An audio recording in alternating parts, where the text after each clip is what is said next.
성도의 찬양 감사합니다. 오늘 말씀 민수기 17장 12절에서 13절, 고린도전서 3장 16절에서 17절 말씀입니다.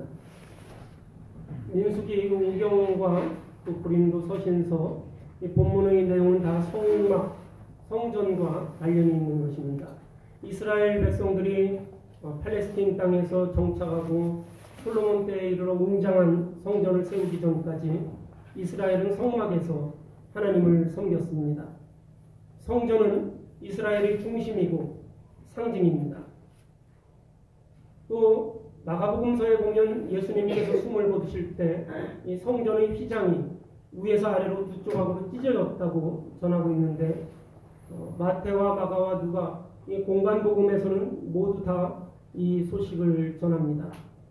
성전이라는 곳은 어떤 곳이냐면, 이스라엘 백성들이 광야 생활을 할 때 성막을 제일 먼저 지어놓고 그곳에서 살다가 또 옮겨가고 이런 일들을 지속적으로 행했습니다. 보면 이스라엘의 성막은 하나님이 계시는 성소와 또 지성소, 그리고 이 제사를 지내는 뜰이 있습니다. 이 성막의 구조를 따라서 이스라엘의 성전도 역시 지어졌는데, 이스라엘의 성전도 보면 성막의 구조와 똑같이 지어져 있습니다. 먼저 들어가는 입구에 보면 뜰이 있어요. 마당이 있습니다. 이 마당은 이방인의 뜰, 여인의 뜰이라고 하는 이 마당입니다. 백성들이 이곳에 들어와서 제사를 지내고 또 이곳에서 하나님 앞에 경배를 드리는 그러한 장소입니다. 그리고 그 뜰을 지나면 이제 건물이 나오는데 그곳은 성소입니다. 그곳에서는 제사장만 들어갈 수 있고 7갈래의 촛대와 향을 피우는 단이 있고 또 떡을 놓는 상이 있었습니다. 그 건물의 이 3분의 2 정도가 이 성소였고, 그리고 나머지가 지성소였습니다. 말 그대로 성소는 거룩한 곳, 이것이 성소이고, 지성소는 지극히 거룩한 곳이라는 그러한 곳입니다. 이 지성소에는 여호와께서 정자에 계시는 곳, 그래서 이곳은 오로지 대제사장만이 1년에 단 한 번 속죄일에 그곳에 들어갈 수 있었습니다. 지성소에 들어가기 위해서 몸을 씻고 세마포를 입고 수량으로 제물을 바치고 또 속죄일에 지성소에 들어가서 백성들의 속죄를 빌었습니다. 성소와 지성소는 같은 건물 안에 있지만 이것을 가르는 커다란 휘장이 있었습니다. 예수님께서 돌아가실 때 찢어진 것도 그 휘장인데, 그 휘장의 단면도를 보면 이런 식으로 되어 있는 것이죠. 저 제사장이 있는 곳은 성소입니다. 그리고 그 뒤편이 지성소죠. 저것은 그냥 어떤 그 성소 박물관에 이렇게 모아놓은 그런 그 모형을 그대로 찍은 것이기 때문에 좀 그 구조만 나타내는 것입니다. 제사장만 저 성소에 들어갈 수 있고, 또 그 뒤에 있는 지성소에는 여호와께서 정자에 계시는 곳이기 때문에 1년에 단 한 번 속죄일에 대제사장이 절차를 갖춰서 그곳에 들어갔습니다. 그리고 성소와 지성소를 가르는 저 휘장, 저 커튼은 두께가 상당했고 굉장히 무거웠고 길이가 18m에 이르는 그러한 아주 큰 것이었습니다. 저 휘장을 메어 다는데 제사장만 300명이 동원되었다고 그렇게 말합니다. 저 휘장이 하는 역할은 거룩한 곳을 차단하는 역할을 합니다.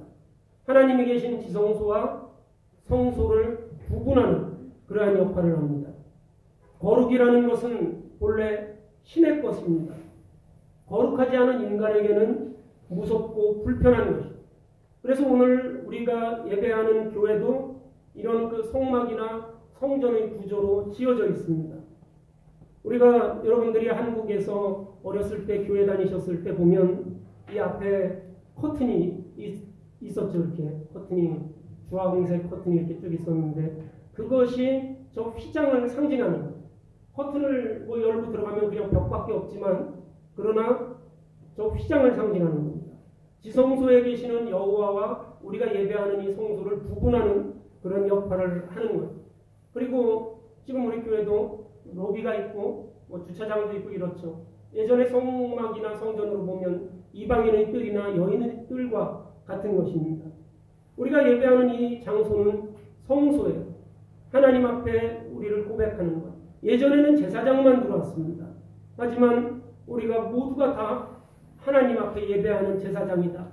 이 만인 제사로 이것이 우리 개신교의 핵심이기 때문에 우리가 이곳에 와서 예배합니다. 그리고 우리가 예배하지만 하나님이 계시는 곳과 우리의 곳은 구별되는 거예요. 그래서 우리 교회에서는 또 이렇게 그 강대상을 이렇게 만들어 놓았죠. 그래서 이곳에서는 하나님의 말씀이 선포된다. 그래서 여러분들이 어렸을 적에는 저도 그랬는데 강대상에 올라가면은 막 굉장히 혼나고 그랬어요. 강대상에는 아무도 올라가면 안 된다. 그래 목사님만 올라가야 된다. 그래서 여기 올라오면 막 혼나고 아이들도 교육이 돼서 막 이렇게 뛰어놀고 막 왔다 갔다 하다가도 여기는 올라오지 않고 그랬습니다. 그것이 이 성막의 구조를 그대로 가지고 있는 거예요. 이방인들이 들어올 수 있는 곳, 제사장이 들어올 수 있는 곳, 하나님이 계시는 곳, 이런 그 역할을 합니다. 거룩하다는 것은 우리 사람에게는 그것이 굉장히 무섭고 불편한 곳이 되는 것입니다. 우리가 이스라엘에서 성전은 구별된 지성소가 있기 때문에 하나님이 계시는 곳이 있기 때문에 그곳이 성전이 되는 거예요. 저걸 성전이라고 부르는 이유는 하나님이 그곳에 계시기 때문에 그런 것입니다. 우리가 오늘도 예배당이라고 부르는 곳은 하나님이 이곳에 계시기 때문에 우리가 예배당이라고 부르고 이곳에 와서 예배 드리는 것입니다.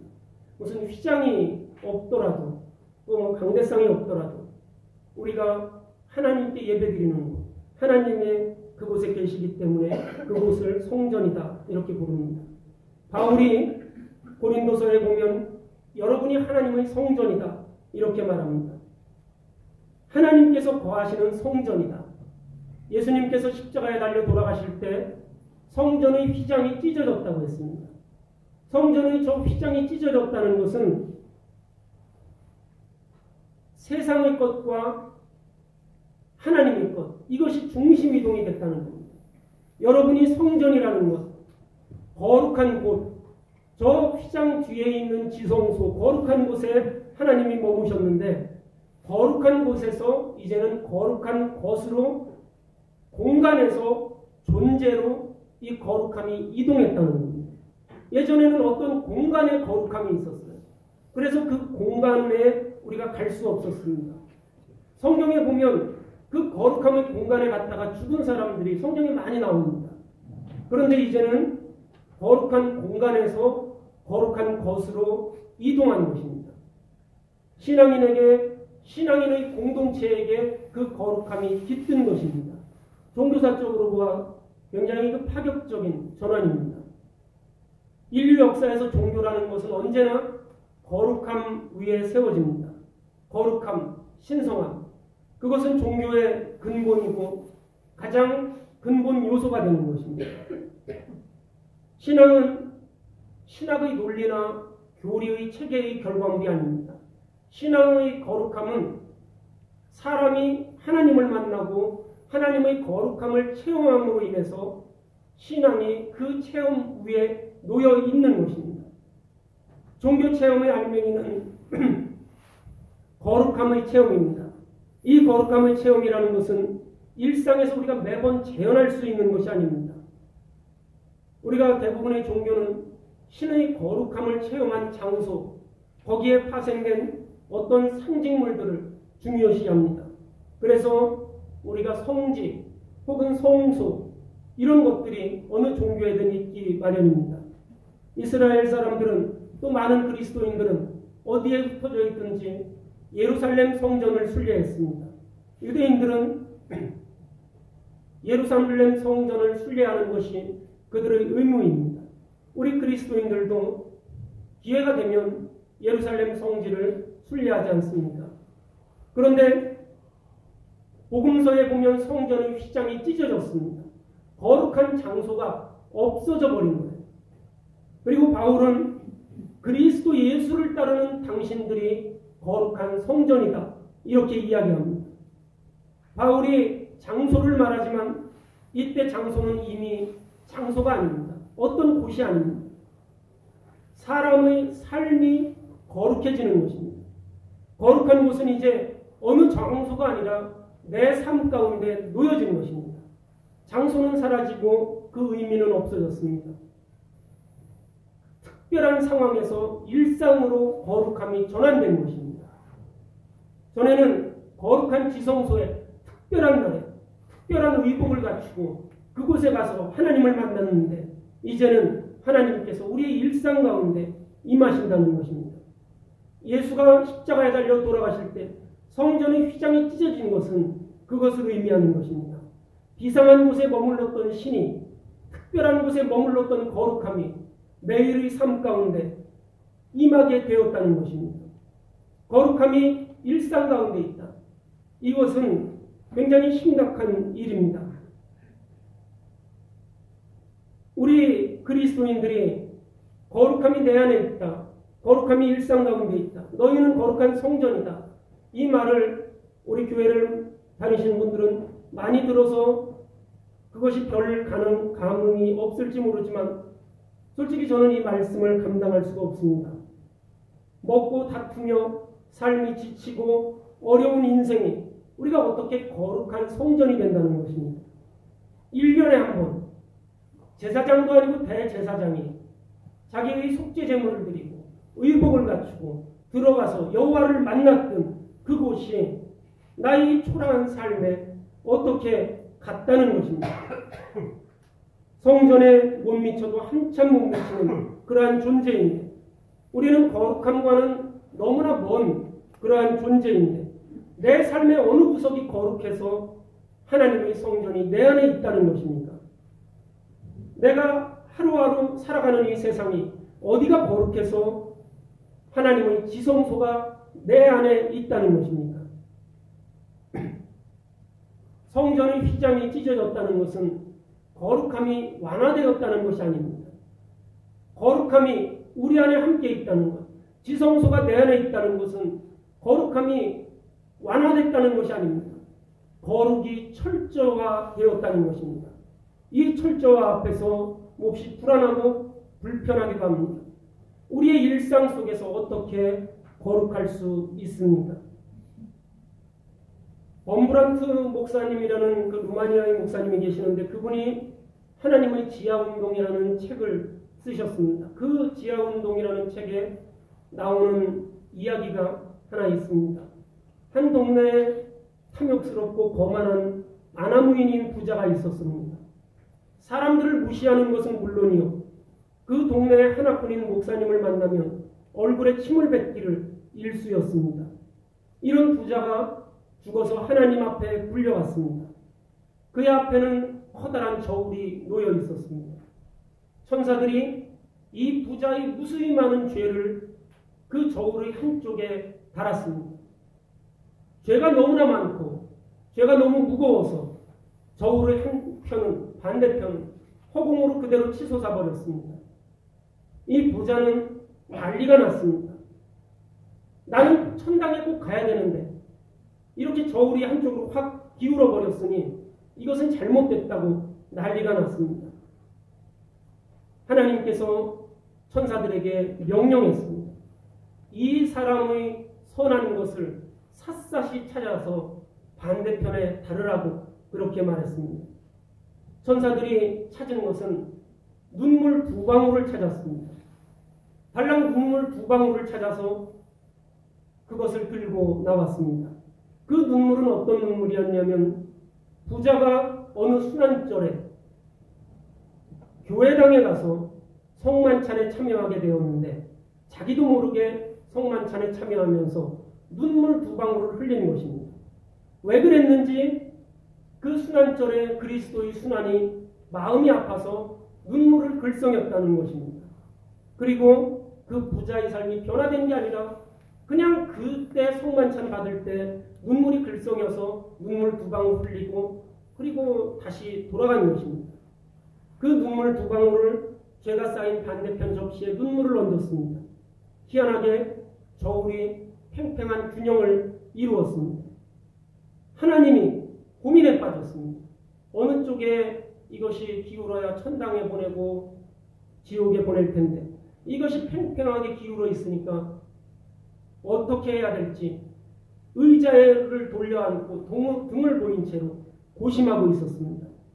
그 사이에 이 부자가 저울에 얹힌 자기의 수많은 죄 가운데 하나를 몰래 빼서 숨겼습니다. 그러자 저울이 눈물 쪽으로 기울어졌습니다. 하나님께서 그 사실을 아시고 진노하셨습니다. 이렇게 죄를 많이 지었는데 자신 앞에 와서도 이런 짓을 하다니 도저히 용서할 수 없다며 진노하셨습니다. 그리고 부자를 데리고 온 그 심판을 맡고 있는 천사들에게 말했습니다. 누가 이 사람을 변호하겠는가? 내가 이 사람을 지옥에 보낼 건데 누가 이 사람을 변호하겠는가? 단 한 사람이라도 나와서 변호해보라고 했습니다. 천사들이 아무도 변호하지 못하고 침묵했습니다. 그때 한 천사가 하나님 앞에 이야기합니다. 우리 중에는 이 사람을 변호할 사람이 없지만 혹시 이 사람이 살던 동네의 목사는 어떨지 모르겠다. 하나님께서 그 목사님을 불러왔습니다. 이 목사가 부자를 변호합니다. 요지는 이렇습니다. 하나님, 이 사람은 저를 마주칠 때마다 제 얼굴에 침을 뱉고 모욕했습니다. 그런데 저는 이 사람을 용서했습니다.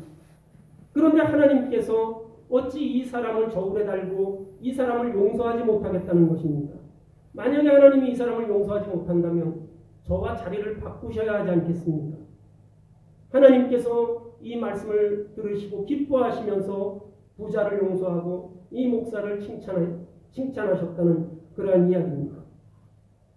이 범브란트 목사님의 책에 나오는 이 이야기는 여러 가지 의미를 말해주는데 그 중에 하나가 바로 눈물 두 방울의 무게입니다. 이 눈물 두 방울의 무게는 그 부자가 평생 동안 지은 어마어마한 죄의 무게와 똑같다는 것입니다. 그 눈물은 굉장히 무거운 눈물입니다.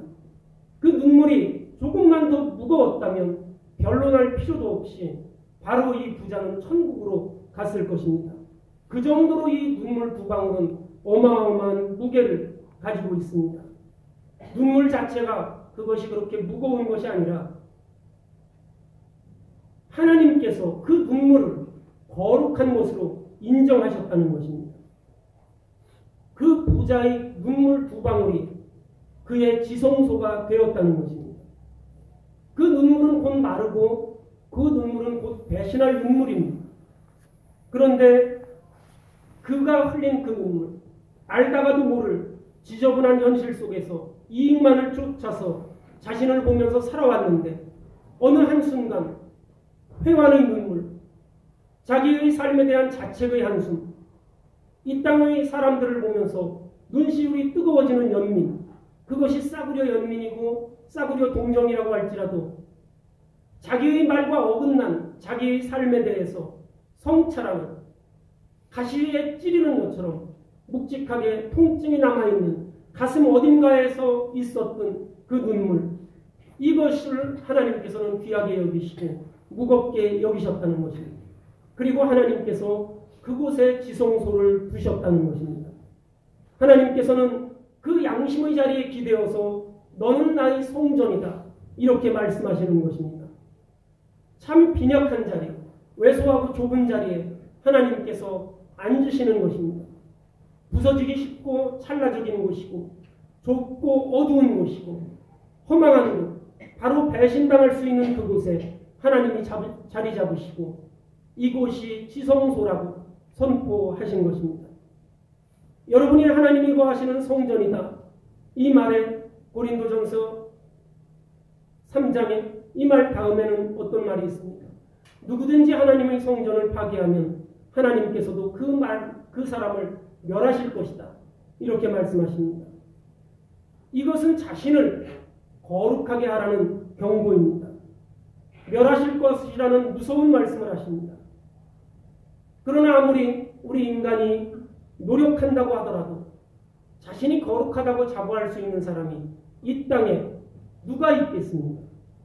하나님의 성전이라고 자신을 내세울 수 있는 사람이 몇이나 있겠습니까? 바울도 나는 비참한 사람입니다. 누가 이 죽음의 몸에서 나를 건져주겠습니까? 이렇게 말합니다. 내가 하나님의 거룩한 성전이라고, 내가 거룩하다고, 내 안에 하나님의 지성소가 있다고 누가 그 말을 할 수 있겠습니까? 누구든지 하나님의 성전을 파괴하면 그 사람도 하나님께서 멸하실 것이라고 했는데 누가 이 경고를 피해갈 수 있겠습니까? 오늘 교인들이, 우리 그리스도인들이 거룩함에 대한 두려움이 없어졌습니다. 왜냐하면 내 안의 지성소를 파괴했기 때문에 그렇습니다. 하나님이 살아계신다고 생각하면 우리가 이대로 살 수 없습니다. 하나님에 대한 두려움이 우리 삶 가운데 없습니다. 하나님은 단지 내 편만 드는 그러한 신입니다. 이런 그리스도교는 지성소를 파괴하고 지성소에 계신 하나님을 살해한 것입니다. 우리 한국교회 역사에서 일제강점기에 해방이 되었습니다. 신사참배를 거부하고 옥에서 고초를 겪었던 옥중 성도들이 있었습니다. 해방이 되고 그들이 옥에서 풀려났을 때 신사참배의 결의를 주도하고 일본의 천황에게 머리를 숙이고 신사에 가서 제사를 드리고 이랬던 그 사람들을 향해서 옥에서 고초를 겪었다 풀려났던 옥중 성도들이 교회의 공직에서 물러나고 회개하고 반성하고 참회해야 된다고 이야기했습니다. 그 사람들이 어떻게 했을 것 같습니까? 신사참배를 결의한 사람들이 힘과 세를 모아서 옥중 성도들을 내어 쫓았습니다. 옥에 갇혀 있었던 그 사람들을 교회에서 내보냈습니다. 그리고 무엇이라고 말했냐면 옥에서 고초를 겪는 것보다 밖에서 타협하면서 교회를 지키는 것이 더 힘든 일이라고 그렇게 말했습니다. 그것은 그냥 건물을 지키는 것. 하나님이 그곳에 계시지 않으면 더 이상 그곳은 지성소가 아닙니다. 여기에 옳고 그름, 진리와 비진리 이런 것이 없습니다. 세력과 권력과 돈만 남아 있었습니다. 오늘날 우리 교회도 크게 다르지 않습니다. 의로운 것이 있느냐 없느냐 이것이 교회에서 중요하지 않습니다. 의로운 것이 무엇인지 그것에 대한 기준조차 교회에서 사라졌습니다. 돈이 교회를 지배합니다. 돈이 교회의 일들을 결정합니다. 많은 이들이 권력과 돈과 결탁하고 이 교회를 이끌어갑니다. 오로지 힘과 권력과 세력이 의가 되고 맙니다. 신도들의 머리 숫자, 돈, 그것이 신이 되고 말았습니다. 성장이 지고의 가치가 되고 말았습니다. 사람만 많으면 무슨 일을 해도 아무런 그러한 제재를 받지 않았습니다. 성장만 하면, 교인만 늘면 모든 것이 가능하게 되었습니다. 성장을 위해서 무슨 일이든 합니다. 내 뜻을 따르고 지지하는 이들이 많으면 그것이 의고 그것이 신앙입니다. 그것이 선입니다. 그것이 신앙에 부합한가? 그것이 하나님의 의에 부합한가? 중요하지가 않습니다. 지성소를 없애고 하나님을 내쫓은 그곳에 무엇만 남아 있습니다. 하나님의 심판만 남아있는 것입니다. 거기에는 바울의 말처럼 하나님의 파멸이 따를 것입니다. 하나님이 계시지 않기 때문에 하나님이 떠나는 곳은 건물일 뿐입니다. 하나님이 떠나는 곳은 더 이상 그곳은 성전이 아닙니다. 그러나 그 파멸에는 하나님의 슬픔이 짙게 깔려 있습니다. 교회를 말하기는 쉽습니다. 하지만 교회를 비판하는 것은 쉽고 그것은 어렵지 않지만 교회 한가운데 있는 나를 비판하는 것은 어렵습니다. 가장 큰 문제는 나입니다. 내 안에 지성소가 사라진 것입니다. 내 안에 의가 사라진 것입니다. 내 안에 하나님의 말씀이 사라진 것입니다. 그리스도인으로 산다는 것은 내 안에 거룩한 성전이 있다는 것입니다. 내 속 어딘가에 지성소가 있다는 것입니다. 죄를 지은 부자도 그 양심의 어느 한 속에 회관이 눈물을 흘릴 수 있는 그것이 있었다는 것입니다. 그곳에 하나님께서 함께 하셨다는 것입니다. 그곳에 지성소를 두셨다는 것입니다. 내 속 어딘가에 지성소가 있는 것, 이것이 그리스도인으로 사는 것입니다. 끊임없이 그것을 묻는 것이 신앙생활 하는 것입니다. 내 속 어디에 지성소가 있습니까? 내 속에 어디에 하나님이 계십니까? 이것을 끊임없이 묻고 되새기는 것, 이것이 그리스도인으로 사는 것입니다. 내 속에 지성소가 있기는 한지 어떤 상태인지 묻는 것입니다. 그것은 내 작고 누추한 지성소, 더럽혀지기 쉬운 그 지성소를 끊임없이 돌아보게 하고 살피게 합니다. 작지만 누추하지만 끊임없이 그곳을 청소합니다. 끊임없이 그곳을 돌봅니다. 하나님께서 이곳에 좌정해 주시기를 우리가 기도합니다. 내 부족함 이것이 있지만 하나님이 이곳에 함께 하실 때 우리는 거룩한 성전이 되는 것입니다. 그런데 하나님께서 거하는 곳이 없을 때, 하나님께서 임할 곳이 없을 때 그분의 슬픔이 짙게 깔려 있는 것입니다. 가장 작고 초라한 그곳도 하나님께서 거할 곳이 없는 것입니다. 이러한 그 슬픔이 하나님의 슬픔입니다. 속된 일상을 사는 우리가 거룩한 하나님이 자신의 거처를 두려고 우리에게 오셨다는 것입니다. 거룩하신 하나님께서 인간의 몸으로 오셔서 우리와 함께 하시려고 오셨는데 계실 곳이 없어서 마국간에서 그분이 오셨습니다. 하나님께서 지금 우리와 함께 하시려고 그 부자의 가정스러운 눈물 두 방울, 그 가슴속 어딘가에 묻혀있는 그 지성소, 그곳에 하나님이 오시려고 하는데 그것조차도 없애버린 채로 하나님을 쫓아버리고 나를 신으로 삼고 물질을 신으로 삼고 그렇게 살아가면서 이곳이 성전이라고 외치고 있는 것입니다. 조심스럽게 올 한 해 나의 지성소가 내 삶의 어디에 있는지, 어떤 상태로 나의 지성소가 있는지 돌아보고 또 돌아보기를 원합니다. 그래서 나의 지성소에 하나님을 모시고 살아가며 내 삶이 하나님을 통해서 거룩한 삶이 되기를 주님의 이름으로 축원합니다. 다 같이 기도하시겠습니다.